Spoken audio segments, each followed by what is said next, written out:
so we can get started. Okay.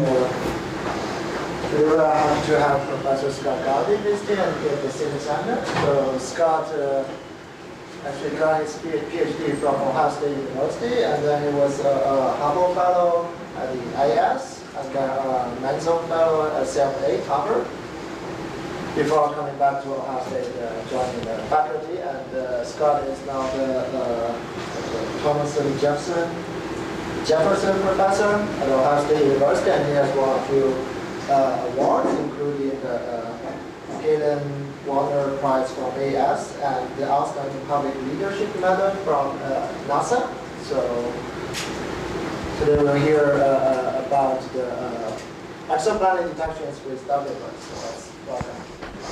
Thanks, Wei. Thanks for the invitation. I couldn't actually remember the last time I've been here. I think it's been sort of 5 or 6 years, but some of you may have seen some of these slides. I apologize. Some of my slides are actually almost 2 decades old now, but I promise you I'll get to some new material towards the end, although Wei, you may have heard all of this before.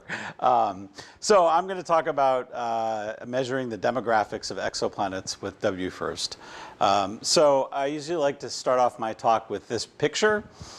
So before 1995, or at least that's what we tell our graduate students or our undergraduate students, this was the one planetary system we knew around a normal star. This, of course, is our own solar system. And if I had tasked you to design your own planetary system, using whatever building blocks you had available, this might not be exactly what you would come up with. So we have a very unusual architecture in our whole solar system. We have 4 big glorified balls of rock, magnesium, silicon, oxygen, mostly with iron cores, relatively diminutive. Right smack in the middle of the planetary system, we have the most massive planet, which has a mass ratio about 10 to the minus 3 of the sun. And it's composed mostly of hydrogen and helium, mostly solar composition, not quite, a little bit more heavier elements. And then we have Saturn, which is sort of a smaller version of Jupiter, sort of twice the distance from Jupiter from the sun. And then Uranus and Neptune, which are somewhat intermediary. They're maybe 20% hydrogen helium envelope on top of, we think, a rock and ice core. And they are progressively further away as you go away. So understanding how our solar system came to be this way, and I just want to say I'm not a planet formation theorist, so anything I sketch out today, I apologize for any incorrect things that I say. I'm just going to give a rough idea of at least how I understand solar system formation models, at least as they were before we discovered exoplanets. So if you think about what you need to do to understand planet formation, right? So we believe that planet formation is a bottom-up scenario, at least most of the times. And we believe that planets are formed in protoplanetary disks. And so you basically have to understand the physical processes by which planets grow from their micron-sized dust grains, which condense out of the protoplanetary disk, into the mature planets we see today, which are 13 to 14 orders of magnitude in size larger than those dust grains, or 38 or 41 orders of magnitude larger in mass. And as you can imagine, as you cross all these orders of magnitude, the physics that you encounter is going to be very different. And so understanding the whole chain of physics from the very beginning all the way up to the mature planetary systems we see today is actually quite hard. But given that we had one planetary system to think about, and oh, by the way, I forgot to mention I'd done some revisionist history here and removed Pluto. Given that we had a long time to think about this planetary system with this unusual architecture, we came up with what I think is a very good story, or a fairy tale. I don't mean to badmouth the people that came up with this. It was actually quite clever, and I think actually it probably holds in at least some subset of planetary systems. And it basically went like this. And again, I apologize, I'm not a planet formation theorist, but you start off with a molecular cloud, roughly 10 to the 6 solar masses, mostly hydrogen and helium, 1% heavier elements. Some part of that cloud becomes gravitationally unstable, so it can't maintain hydrostatic equilibrium. It starts to collapse, but it has to maintain angular momentum. So some fraction of the gas ends up in the very center, but a lot of it ends up in an outer disk, and that disk is initially hot. It cools down and also simultaneously accretes onto the central object. Eventually, the central object gets hot enough in its core that it begins to fuse hydrogen and helium, thus becoming a star. And then as the protoplanetary disk cools, you get materials condensing out into solids. And where you are in the protoplanetary disk will dictate what solids can actually condense out, because the closer you are to the star, in general, the hotter the protoplanetary disks. So when you're very close to the star, and this is my super sophisticated cartoon of a cross-section of a protoplanetary disk, when you're very close to the star, it's just too hot to have anything.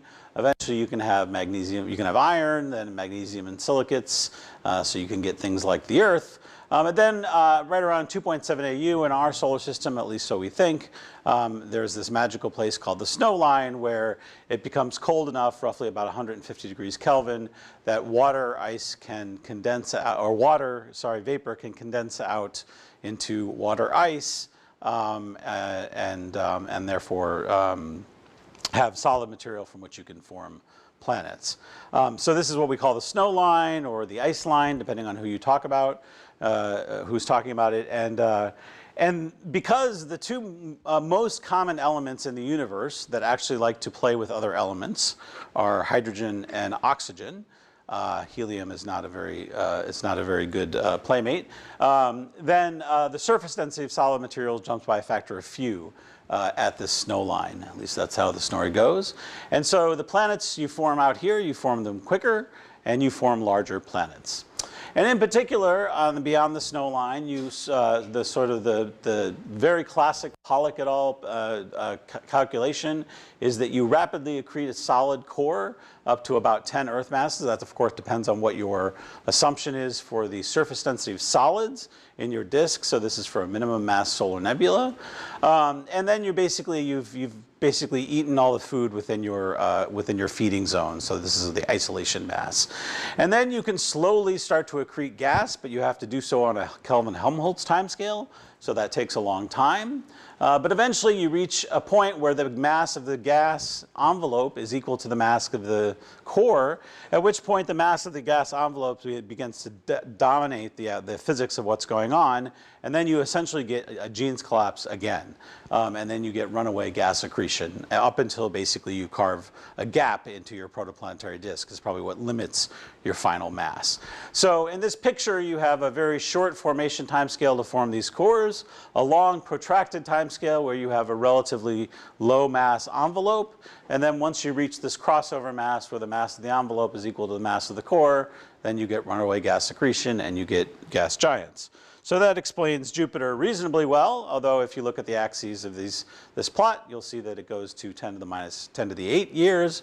We know that protoplanetary disks only last a few million years, so that was already a problem even all the way back then. But people have found ways around this. So if you get stuck in this period of slow growth, which is likely because it's protracted, then you're going to end up with something that's like a Neptune or something like that, something that has mostly rock and ice, but has a moderate-sized gaseous envelope. So maybe that explains Uranus and Neptune. In the interior of the snow line, things are very different. So you also have an isolation mass, but that isolation mass is much less massive. And so what you end up doing is that, and generally the way this accretion works is that the largest mass body accretes most rapidly. So it accretes until it gets massive enough that it actually starts to heat up its own food in its local region, at which point it stops accreting or it starts accreting very slowly. And then everything else catches up to it. And so what you end up with is a series of what's called oligarchs that all have roughly the same mass. And they don't really notice each other's existence until all of the construction debris is cleared away, at which point they begin to dynamically excite each other. You get orbit crossings, the period of giant impacts, and eventually you end up with only a few giant planets that you can more or less reproduce the architecture of the 4 rocky planets in our inner solar system. And so this happens on a time scale that's much longer, maybe 100 million years, relative to the formation of Jupiter, which has to happen over a few million years. Okay, so that's the basic model in a very, very rough sketch. And of course, you know, given enough time, you'll come up with a model that matches your one data point really well. And it worked. So that's all great, and it makes some pretty good, strong predictions. One of which is that gas giants can only form beyond the ice line, which is why Mayor and Kalos recently, a couple days ago, won the Nobel Prize when they discovered a Jupiter mass object, or roughly half Jupiter mass object, located not anywhere near the ice line or out beyond it, but rather only a period of only a few days from the host star. All right, so this immediately, and we still think that giant planets have to form likely beyond the ice line, or at least quite a bit further out. They almost certainly can't form in situ at these very close separations, although there are a few papers that argue that it might be possible. But by and large, I think the community agrees that these things could not have formed in situ, which means that you had to have very large-scale dynamical migration or movement, which was something that we knew there was migration in our solar system, but we didn't really think it was large scale. We knew that Neptune migrated out, for example, because of the existence of Neptune trapped in a 3-2 resonance with a relatively high inclination and eccentricity, but we didn't think that the gas giants themselves underwent sort of order unity migration. But we now know that at least some subset of planetary systems, this must be the case. And then you have to somehow trap these planets then at these very small separations. So this was the first planetary companion discovered around a normal star. Again, that's what we tell our undergraduates. It's not exactly true. If you don't know the whole story, I'm happy to tell you in the questions session. But it is the planet that really jump-started the field of exoplanets, and that's why Mayor and Kalos won the Nobel Prize, or half of it anyway. So what did that tell us? Well, it told us that planet formation is really hard. And as we've accumulated more and more planets around an ever larger variety of stars, we've realized that there's a lot of additional physics that we didn't think about that wasn't really incorporated in this sort of simple, relatively simple fairy tale that explained our solar system. So I've already talked about large-scale migration. Of course, now when you start looking at planets around stars that are different than the sun, you have to think about the influence of the host star mass and the disk mass, which may be correlated with the host star mass, the metallicity of the system, which will tell you how much solids you have, which are your building blocks. We now know that strong dynamical interactions must be important, at least in some subset of systems. We have planets now that are that are almost just beyond their Roche lobe, so we know that tides must be important, at least in some subset of systems. And so we say that if there's 3 things I would never want to work on, it's tides, magnetic fields, and turbulence. I think a lot of people would agree with me. And then disk properties, of course, can vary. And then there's entire other models of planet formation, like top-down gravitational instability, that for a long time was very disfavored, but now I think is starting to come back into favor, at least for some subset of systems. We think that probably both top-down and bottom-up planet formation theories work. Okay, so how do we actually test these theories? So people have come up with ab initio or pseudo-ab initio theories that go from disks to mature planetary systems, including as much of the physics as they can, usually parameterized by some semi-analytic model. So I like to think of these as semi-analytic planet formation models, but they make definite predictions about the architecture of planetary systems, right? And the reason why they do this is that the idea is that the physical processes at work during planet formation should be imprinted on their final distributions, or the demographics of exoplanets. So for example, because of this protracted range of accretion for giant planets, you should have a desert where it's very unlikely that you have planets between roughly twice 20 Earth masses and say 100 or 300 Earth masses. There should be a paucity of giant planets around low-mass stars, because low-mass stars are thought to have lower mass disks, which would make the formation time scale of a giant planet long enough that you would basically lose your accretion disk. So you'd expect a lot of failed Jupiters around low-mass stars. And you also predict, for example, a lot of free-floating planets, because we now know that there are large-scale dynamical interactions which must eject a lot of the planetary construction material that forms planetary systems. So the plan, as I say it, is, or my plan, is to measure these distribution functions. And so basically the number of planets as a function of whatever parameter you can get your hand on. So typically this is mass or semi-major axis or radius and period, and sometimes host star mass as well. Less often can we get more detailed information, and so the subset of planets that we have more detailed information, like atmospheric properties, is much, much smaller. So we have a much larger sample from which we have just basic parameters: mass, radius, period, or semi-major axis. So the plan is to measure these distribution functions as accurately as possible over a broad range of parameter space as possible, and hope that we can find these kinds of smoking gun evidence for these various planet physical processes that happen during planet formation. So in other words, we need to determine the demographics of planets, and we need to do so over as wide a range of parameter space as possible. So that means period, that means mass of the planet, that means host star mass as well. And it may even mean distance from the sun, because we know that the galactic bulge, for example, almost certainly formed under very different circumstances than the galactic disk. Okay. So here's the tools that we have to work with. This is pretty much familiar to everyone, so I won't spend much time on it. Radial velocity, which was used to found 51 Peg. Transits, of course, has been the big star lately, especially with Kepler. Astrometry is the detection method of the future, and has been for a long time, but actually will now soon really be the detection method, with Gaia promising thousands to tens of thousands of planets. And of course, direct imaging has recently had a lot of success, as you can see from this beautiful image of Beta Pic taken by the GPI instrument by Bruce McIntosh. And then, of course, there's this fifth method, the poor stepchild of detection methods, which I've spent most of my life on, called microlensing. And before we just start off, I'm going to give you a little tutorial on microlensing, because no matter how many talks I give, people still come up and say, I don't understand. So those of you that understand microlensing, feel free to tune out, answer emails, whatever. Those of you that don't, hopefully I can try to explain to you how it works. But just to show you that I'm not making all of this up, this is actually an image of the galactic bulge. Those are all stars, or at least agglomerations of stars. There's a star here that you basically can't see when it's not magnified, but it becomes magnified, and then for a brief period of time it becomes highly magnified, and the circle nicely turns red so that you know that when that's happening. That's the actual perturbation due to a planet. So this overall feature is due to the star, and this perturbation is due to the planet. So this happens, this is real, and it's a real thing.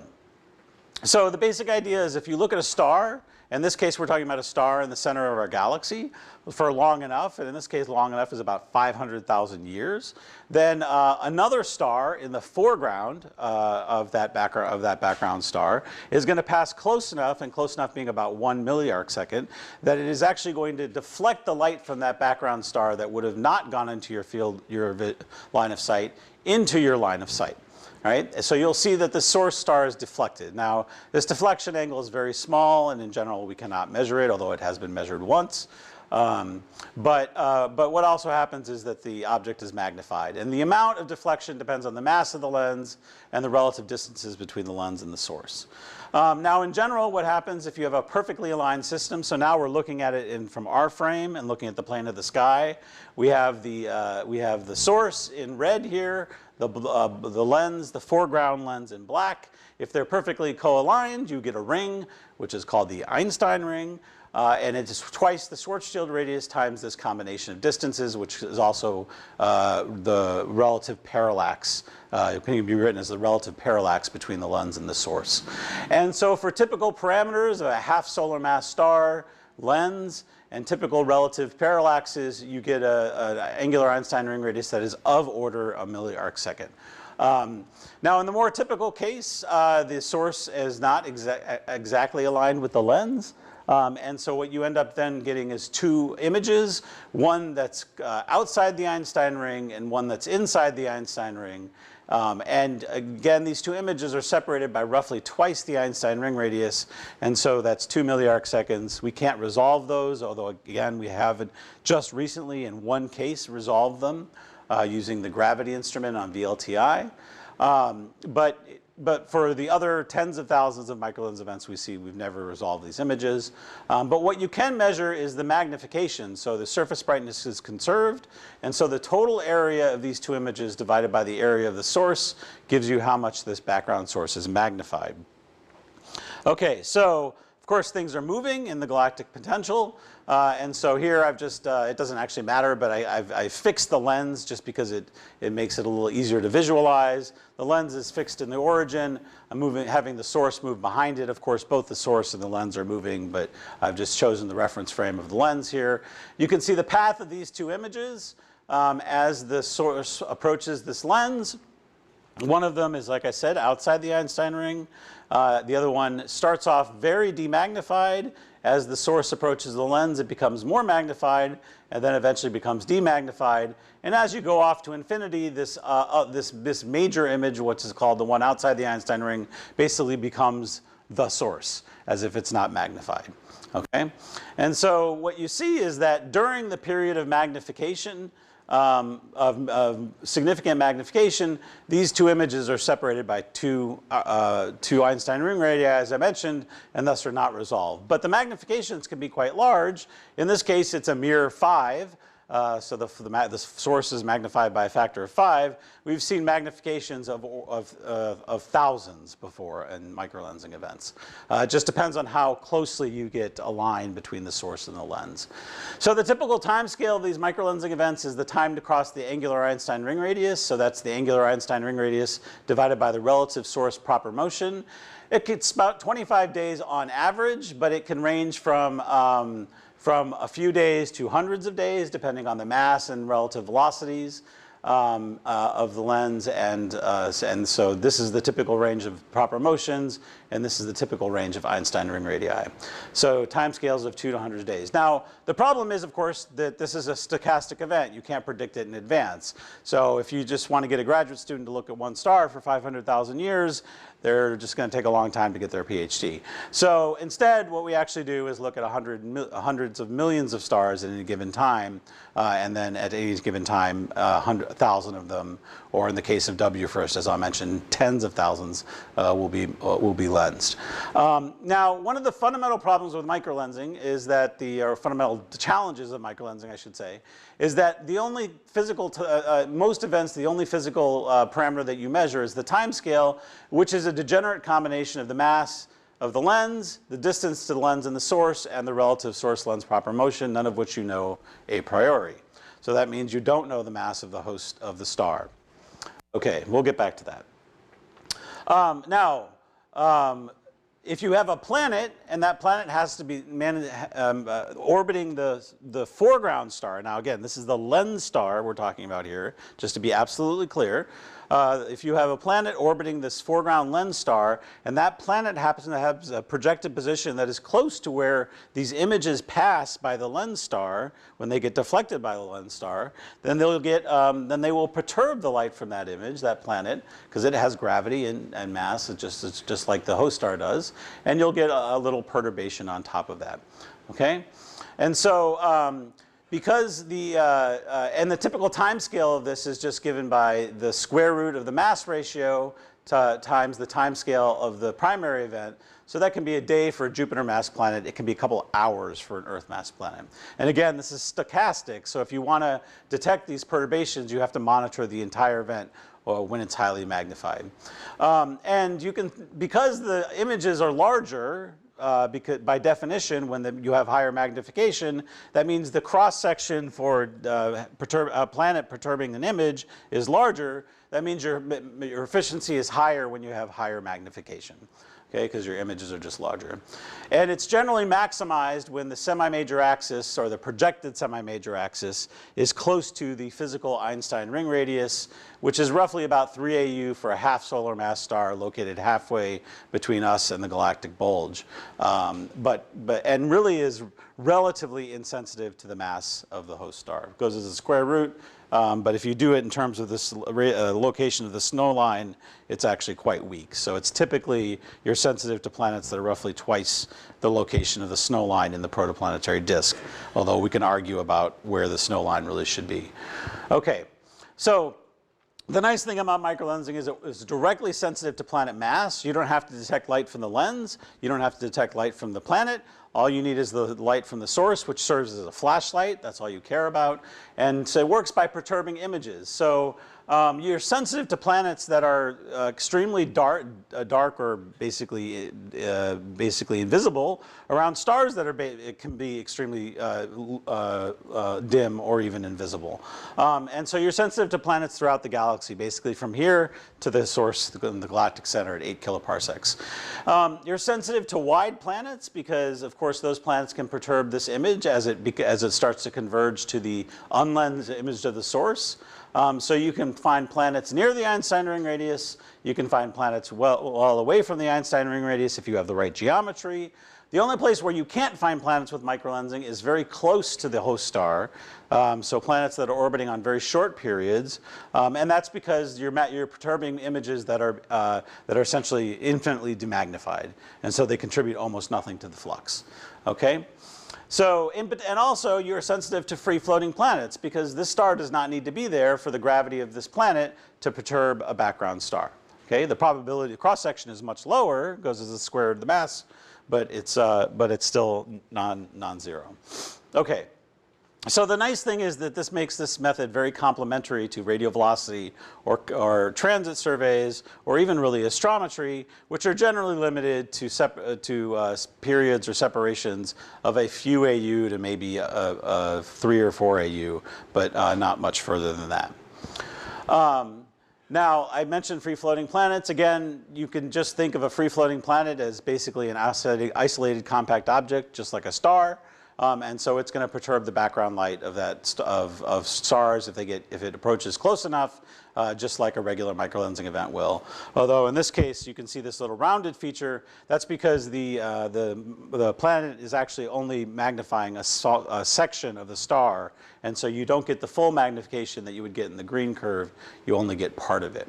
But nevertheless, this is the only way to detect mature, old, basically invisible free-floating planets that might be extant in our galaxy and might be actually quite common in our galaxy. In fact, many planet formation theories predict that lots of planet formation events eject a large amount of planets. Yeah? Sorry, would there be any way to just, like, based on one free-floating planet, microlensing diffraction, distinguish it from a light primordial black hole?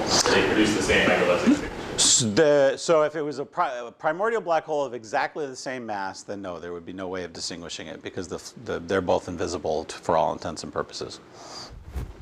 But, I mean, well, I'm not even going to go into whether or not you believe primordial black holes are dominant enough. You really have to have roughly one planet per star before the signal starts to become significant. So,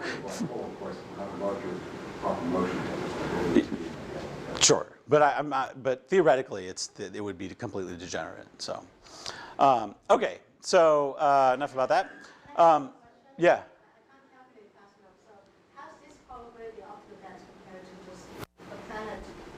Eclipsing a background star? So it depends on where you're talking about. So the probability of an Earth-like planet at 1 AU eclipsing a Sun-like star is about. No, I'm not talking about opposite stars. Just if I monitor all stars in the sky, what's the probability I'm going to see a free-floating planet? Oh, that actually eclipses the background star. No. The answer is almost negligible because it's basically.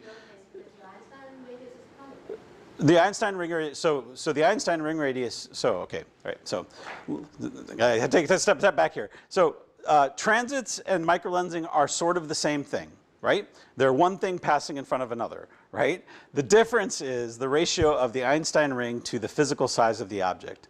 If the physical size of the object is much larger than the Einstein Ring radius, which is what happens when the planet is bound to the star, then you get an eclipse.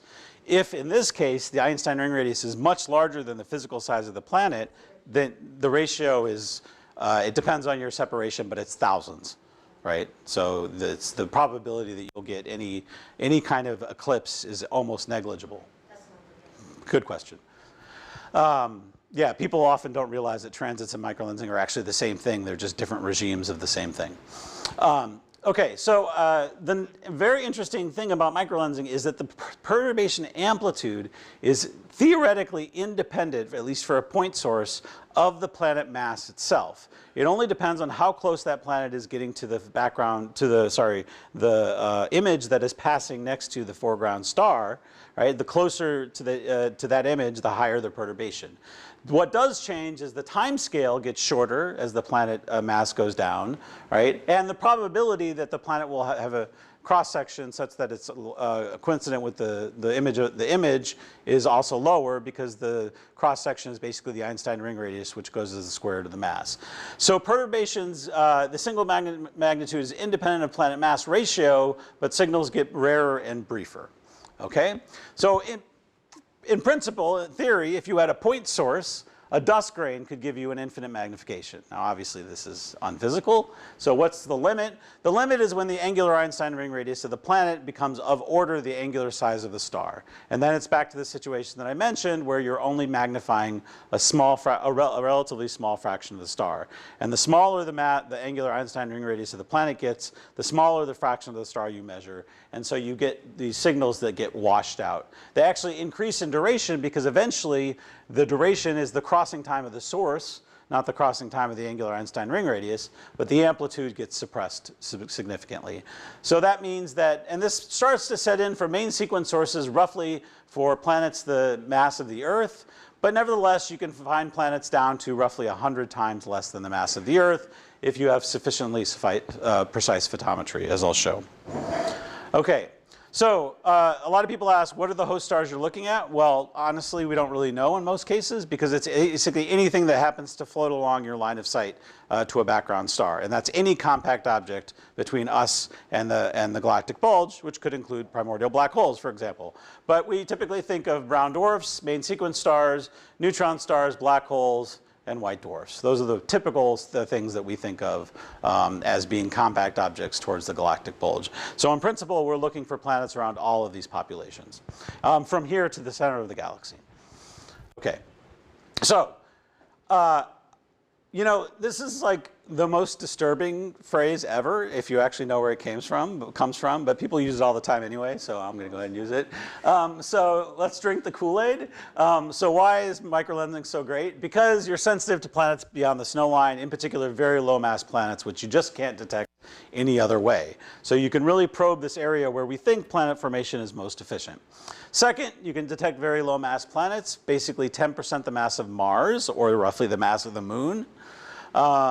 You can detect long period and even free-floating planets, and you can detect planets around a wide range of host masses. A few Earth masses. Mass ratio of 5 times 10 to the minus 5. Is that right? Yeah. But with WFIRST, we'll get a... Yeah, I'll show you. I'm going to try to build you up and impress you. Okay. So, and of course, you're sensitive to planets throughout the galaxy. So there's a lot of reasons to think planet formation might have worked very differently in the center of our galaxy, which we think was probably more like a starburst situation than the disk, which is a more quiescent star formation environment. Okay, some people did not want to drink the Kool-Aid. So in particular, Deborah Fisher said, I don't understand. You're looking for planets you can't see around stars you can't see.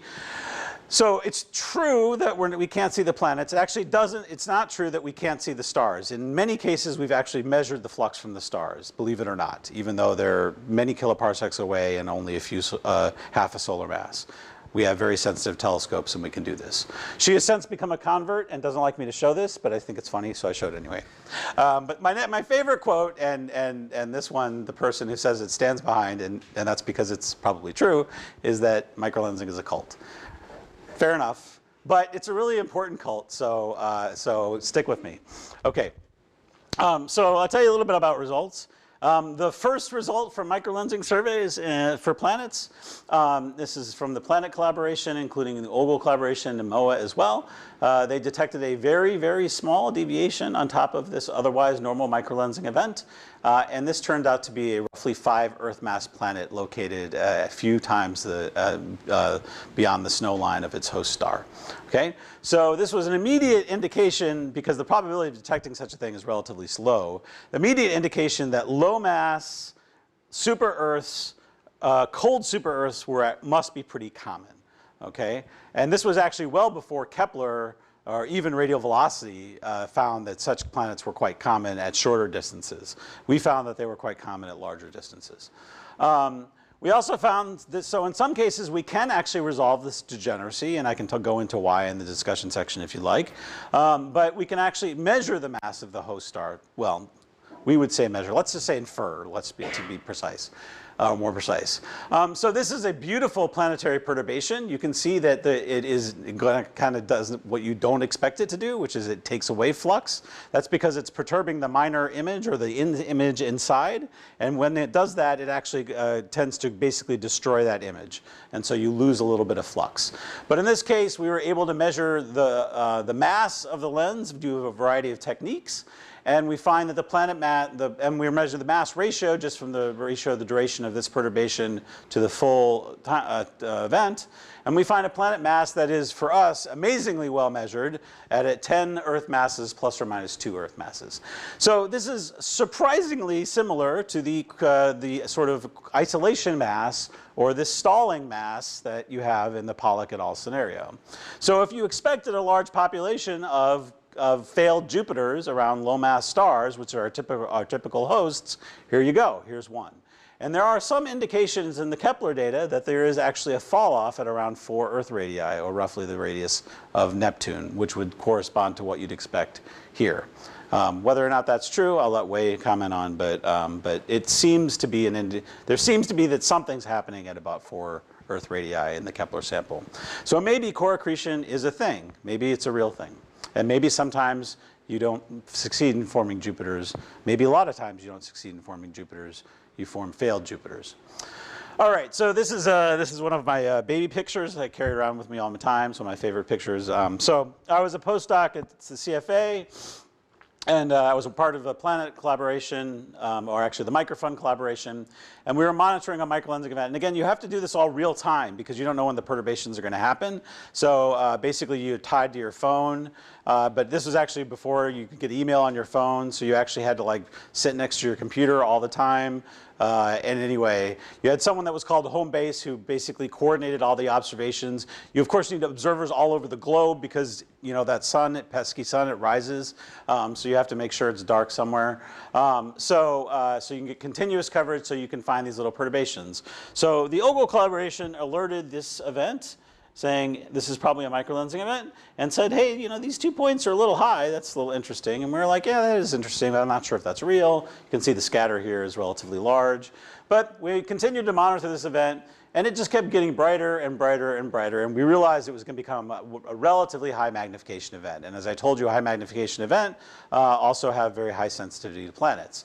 So that was great, and so I was home base. I was the person coordinating the observations during this event, and right around, I don't know, midnight or something on a Tuesday night, I can't remember exactly the day, this data came in, and you can't see it here, but it actually rises and then falls.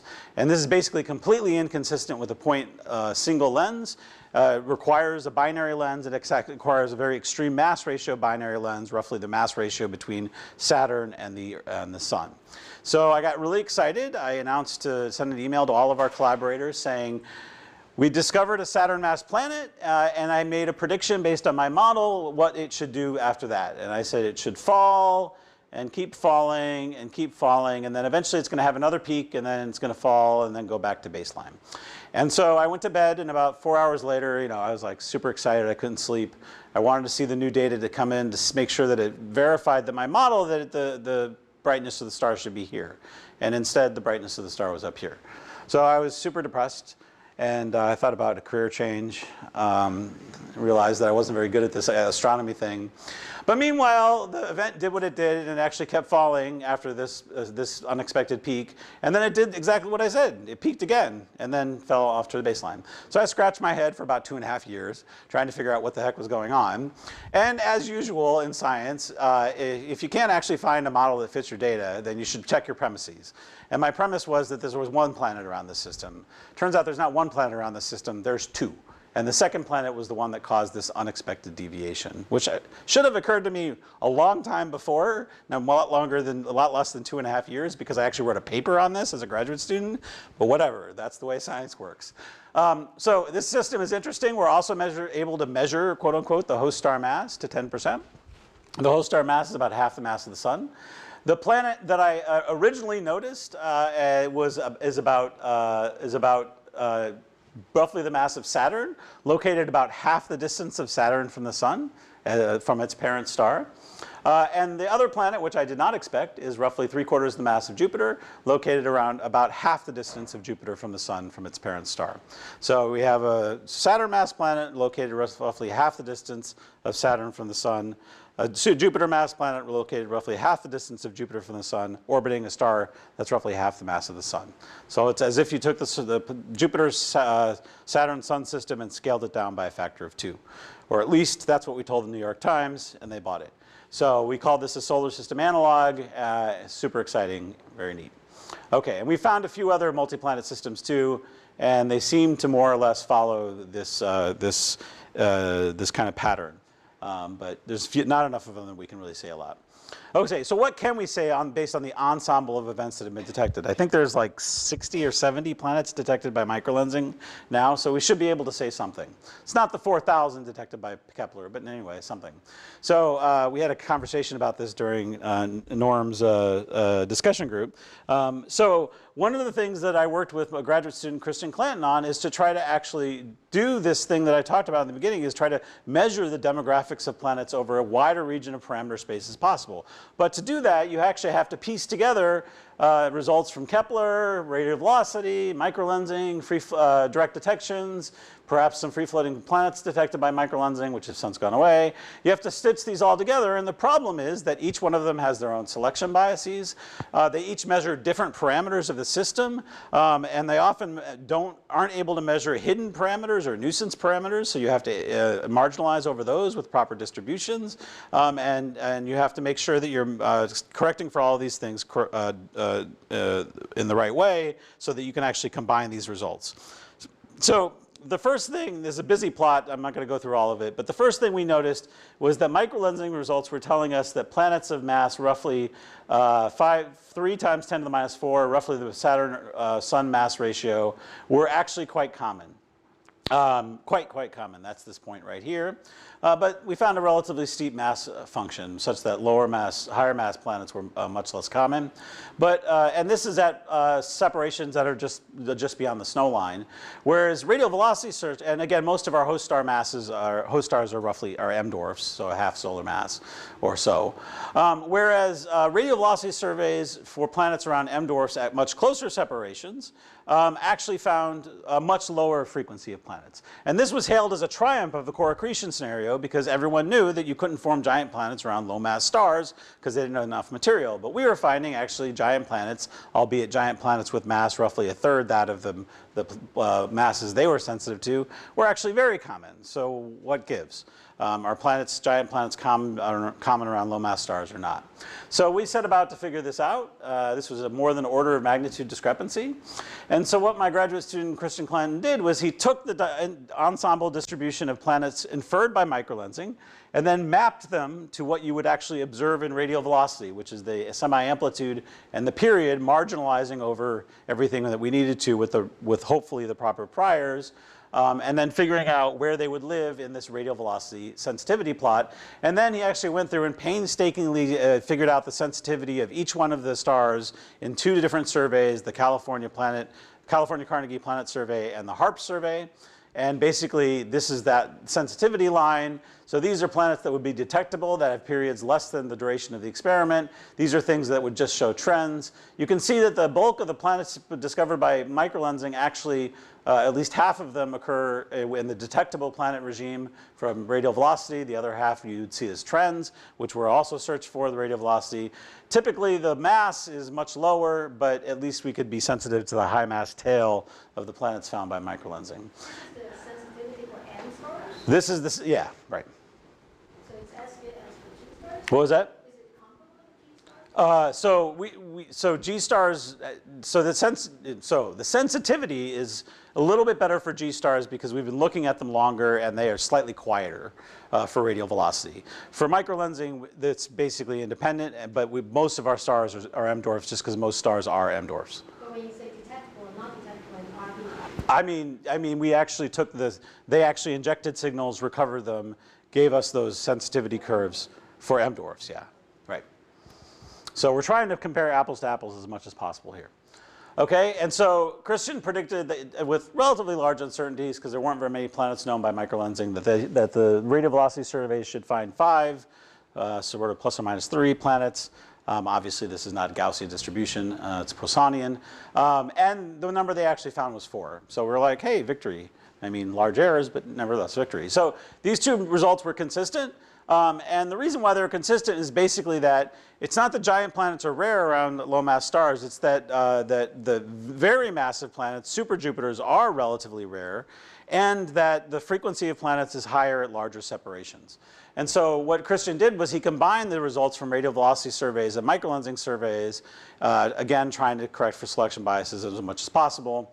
And to determine the demographics of planets over 5 orders of magnitude in period and 4 orders of magnitude in mass. And the darker the color, the more frequent planets are. So you can see that giant planets are relatively rare around low mass stars, but not super rare. And there's at least two large reservoirs of small planets between 1 and 10 Earth masses. One found by radial velocity, also confirmed by Kepler, which I'll show you in a second, and one found by microlensing. This bin is incomplete. So I would not take it seriously, as are these bins. So just for reference, the the planet occurrence rate for M dwarfs as computed by Dressing and Charbonneau, a very well-known result, actually a fantastic piece of work. That's the region of sensitivity of that particular study. So whenever anyone makes sweeping generalizations about planets, the distributions of planets or the properties of planets based on the Kepler sample, I want you to remember this plot, okay? Because most of the planets we're not seeing with Kepler. Okay. All right, so we can just ask, let's say 30 Earth masses is roughly the minimum mass for a giant planet. Above that, you should get runaway core accretion. You can sum up the total number of planets per star, and you get about 17% of all M dwarfs host a giant planet by that definition. If you ask for Jupiters, it's more like 3 or 4%. Above Jupiter mass. If you just want to add up the whole thing, you find roughly 2 planets per M dwarf, right? And that's because radial velocity and transits find 1 planet per M dwarf, usually low mass. Microlensing finds roughly 1 planet per M dwarf. That's roughly typically low mass. 1 plus 1, 2. There you go. Okay, I'm going to skip over this because I'm running out of time. But there's other tensions with theory from microlensing that I won't have time to go into. So meanwhile, Kepler came along. It's fantastic. It's wonderful. It's the first statistical mission that covered a broad region of parameter space with a lot of detections. This is all of these in yellow are the detections by Kepler. Fantastic. 4,000 confirmed planets, mostly by Kepler. Another 2,400 waiting to be confirmed. The problem, of course, is that if you look at the planets in our solar system and compare them to the known planets around stars, you can see that those two populations are almost entirely disjoint. Okay, so if I asked you to explain to me planet formation, and I didn't tell you about Venus, Earth, Jupiter, Saturn, Uranus, and Neptune, you might have a pretty hard time doing it, or at least explaining our solar system, that's for sure. Okay, so again, be careful when people make sweeping generalizations about what they've learned out of Kepler.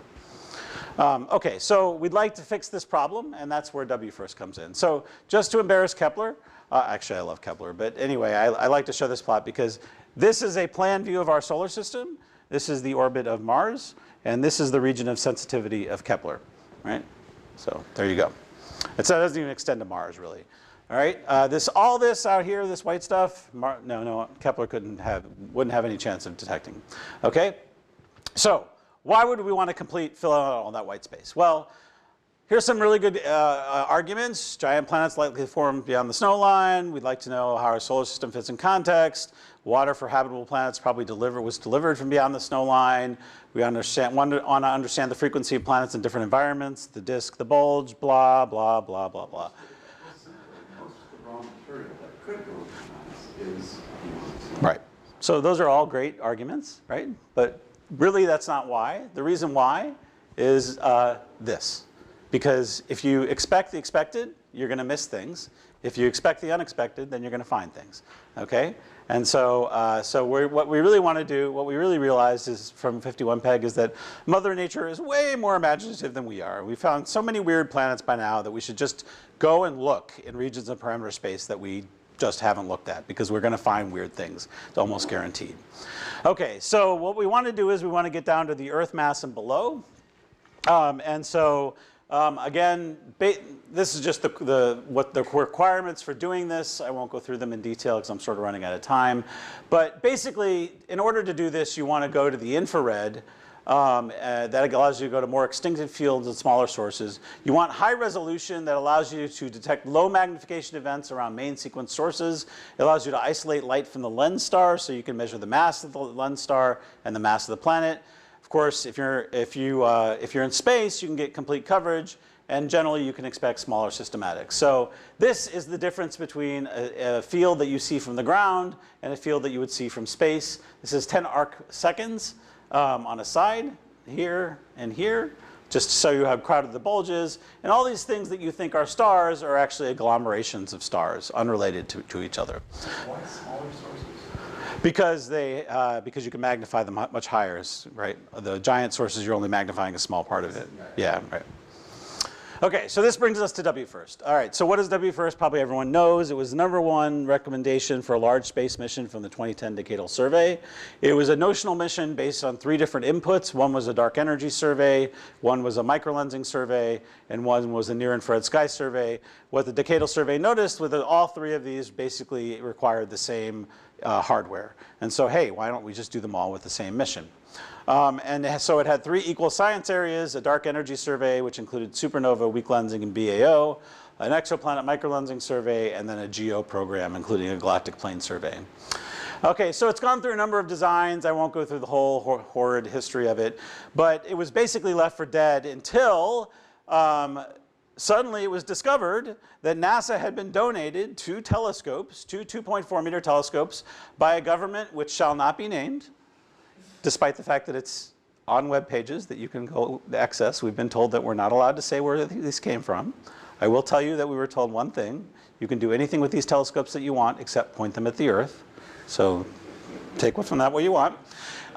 But hey, it was a nice gift. Swords to plowshares. 2.4-meter space qualified telescopes. So one of them was deemed by NASA this is going to be WFIRST. The other one has since disappeared from the face of the Earth. And even though I know some fairly important people, have no idea what happened to it. I'm very curious, but I don't know. So the other thing is that with this large, huge 2.4-meter aperture, we can also consider a coronagraph, and we also considered serviceability, because why not? Okay, so that really was the game changer, and that jump-started WFIRST. And now this is the current properties of WFIRST. It has this enormous field of view of 0.28 square degrees, which seems pathetic when you compare it to like Hyper Supreme Cam. But for space, this is a really big deal. It's about 100 times the largest instrument on Hubble or JWST in terms of a solid angle on the sky. And of course, it has basically the resolution of Hubble. Launch lifetime 2025, cross our fingers, 5 years, L2, and it's got all of these filters. So if you don't like to do microlensing and you want to do, I don't know, wider area surveys for galaxies or any number of other things like weak lensing or supernova, there's lots of other filters that you could use. We ourselves are using a filter that goes from 1 micron to 2 micron because we want all the photons we can get. We want all the photons. So then we can detect very small perturbations. Okay, so just to give you a sense, this is the area of ACS, WFPIC3, JWST NearCam. This is the area of WFIRST. So so David Weinberg's tagline is it's 100 Hubbles for the 2020s. Okay, so is it real? Yes. Well, maybe. So we did get a new start. So it's officially a mission. February 18th, 2016. So they put out a proposal for science investigation teams. I proposed, I won one for microlensing. It was then canceled by our lovely administration in FY19, but fortunately restored by Congress. And it was canceled again in FY20 by our lovely administration. Restored by the House. Funding not quite the same, but pretty good. Restored by the Senate. Now we're waiting for reconciliation between the Senate and the House, and then we see if the administration will actually sign the budget. Anyway, that's enough politics for now. This is the science investigation team. So I'm the PI, David Bennett, the deputy PI. I want to single out Matthew Penny, who's actually not at Ohio State anymore. Just got a faculty job at LSU, hooray, and has done almost all the hard work behind simulating the yield of WFIRST. So you come up with a galactic model. You put your detectors down somewhere where you think you have optimal event rates. You simulate stars using your galactic model. You then simulate microlensing events, you put in planets, and you get planetary detections, yay, and they look like something like this. So this is you want to read this, this is a tour de force in my opinion. Matthew's done an amazing job on this paper. So just for, now it's not working.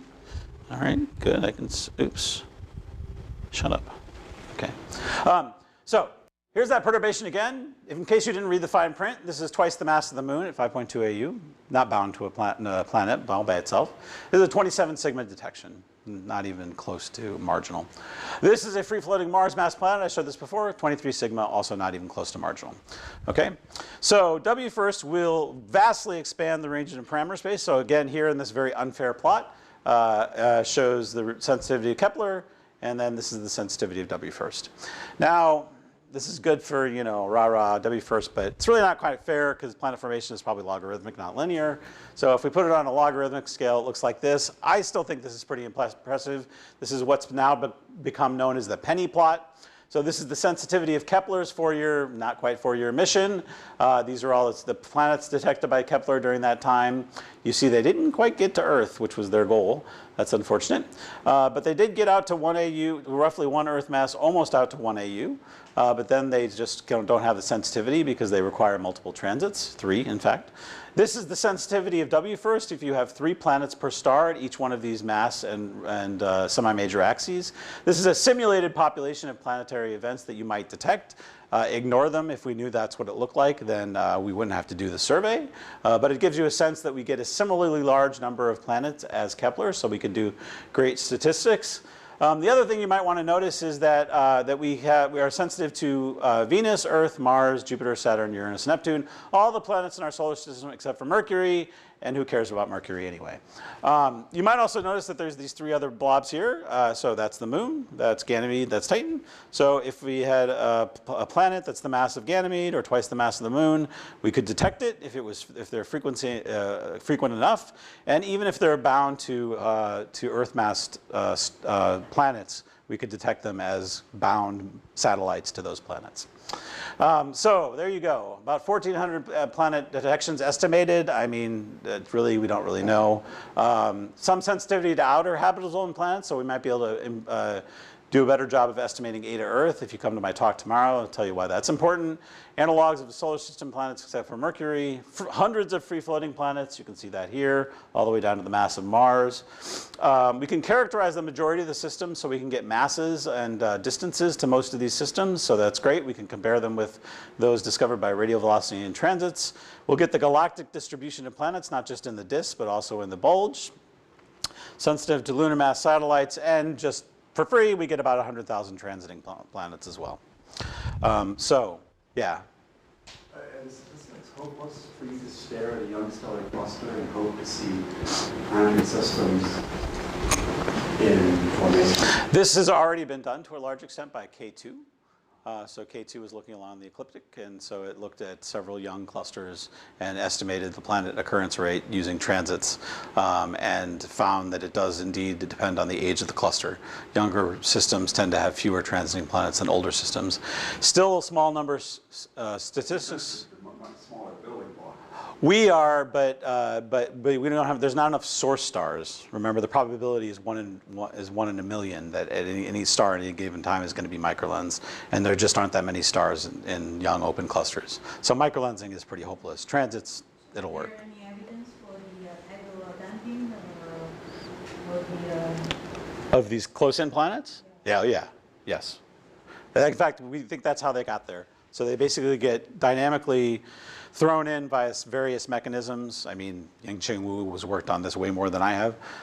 And then they get circularized at roughly twice the periapse distance due to tides. And then that's where we find them as hot Jupiters, like 51 Peg. Okay, so anyway, in summary, planet formation is hard. If we measure the demographics of planets beyond the snow line, that will provide important constraints on planet formation theory. I would argue that understanding habitability likely requires a broad picture of exoplanet demographics. Just finding a pale blue dot and taking its spectrum in isolation is not going to be enough for us to really understand habitability. Microlensing results have already found some interesting results, some of which are contrary to popular belief. And then WFIRST will complete the census begun by Kepler, or at least the statistical census, and will revolutionize our understanding of cold planets. And this is the science it'll enable, which is great, and also 100,000 transiting planets, and it'll also measure the mass function of isolated black holes, if you happen to think that that's interesting, with 100 or so isolated black holes. Okay, I'll stop there.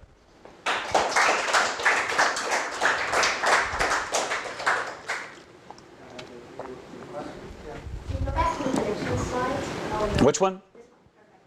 The penny plot. I think you skipped one slide where the microlensing shows that the mass function of the planet was rising up, but then dropping. Yeah. So is that part of the... Yeah, that's all put in here, yeah. So the fact that there are very, very few... Oh, down here? Like Neptune and below, there should be very few planets. Oh, this is the planet mass function we put in based on what we know from planets detected by microlensing so far, and then we extrapolated it for planet mass less than Neptune. There's actually some evidence that there is a peak in the planet mass function at cold planets at Neptune and falls off beyond that or levels off beyond that. It depends sensitively on how many... Yeah, so these blue points you just should not take seriously, just because... Above you, probably don't. Above these are probably reasonably accurate, except along this axis, which we have very little leverage right now, because we're only sensitive to things very close to the Einstein Ring. With WFIRST, we're sensitive to things over a very wide range of semi-major axes. Well, out there we actually know very well from Mars. No, actually, only out to here, where the black points are. Out here, we know almost nothing. Or is direct imaging? Okay. Direct imaging up here, but here. And actually, microlensing is the only way to detect Uranus and Neptune analogs. People that talk about planet formation using extrasolar planets never discuss Uranus and Neptune because it's basically impossible to detect with any other method other than microlensing, and they don't really like to talk about microlensing. Yeah, then we've not detected Uranus and Neptune in situ in transit, not at 30 and 20 AU. Not 30, but 10. You should read one out papers. But if you go... Oh, you mean the one on the single transit events? That was my idea. Of course I read that paper. I can read your paper. It was Gaudi and Yi, or Yi and Gaudi. That was a great paper. The question is that how steep this fall off you assume is it very sensitively changing the number, detecting one burst versus 0? Yeah. So you notice that it's more or less uniform here. And that's despite the fact that the detection sensitivity falls dramatically. That's because, and this is very strange, and I don't know why, the mass function of planets above roughly the mass of Neptune, as seen from microlensing for cold planets, almost exactly cancels the detection efficiency. It's very weird. So, but what we assume below that is that it flattens off because we didn't want to make it such that. Exactly, because then we started worrying about dynamical stability and things like that, and so we didn't want to get into all that, and so we didn't want to overpromise what you could find here. But if there is a large reservoir of things down here, then we might be able to find them. Yeah, exactly, and that's why it starts to fall off here. It could be, but we don't know. So we have some tentative evidence that it peaks in Neptune and maybe falls off, maybe levels off, we don't know. But if there's a second peak below this, like the embryos, right, that never actually managed to form anything, then we might be able to be sensitive to those. Yeah. What's the average single observation duration going to be? Oh, it's 52 seconds each with a 15-minute cadence. 15-minute cadence. Yeah, to go around the 7 fields. But that's tentative. We don't know that. Is there a strong tension between the optimal survey cadence for the microlensing science versus the other WFIRST methods? So the field of regard for which we can actually look at the microlensing field is very limited. It's 72 days at quadrature, and basically we asked for almost all of that mission time except for 1 or 2 seasons for the entire 5 years of the mission. Yeah. What's been done with microlensing about planets around binary stars? So we've just detected a few. They're hard because triple lenses are not well understood theoretically and hard to fit, but Just in terms of deconvolving, getting the cameras in the lens. yeah, exactly. We see things that we can't fit with binary lenses. We assume they're triple lenses. Sometimes we assume they're 2 sources and 2 lenses. We have to try all these different combinations, and it's exploring this very multivariate,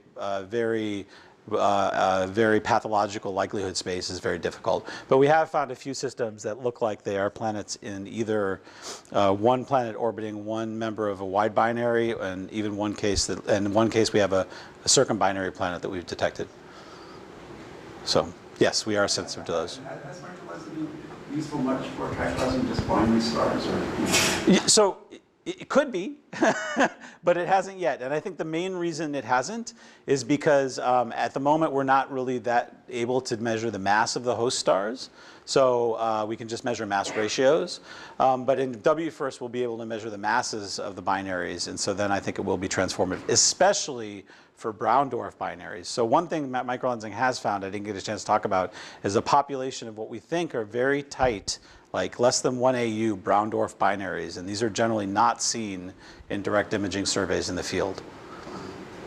All right, we can have the continued discussion after. So if you want to join dinner, let me know. Let's send our speaker again.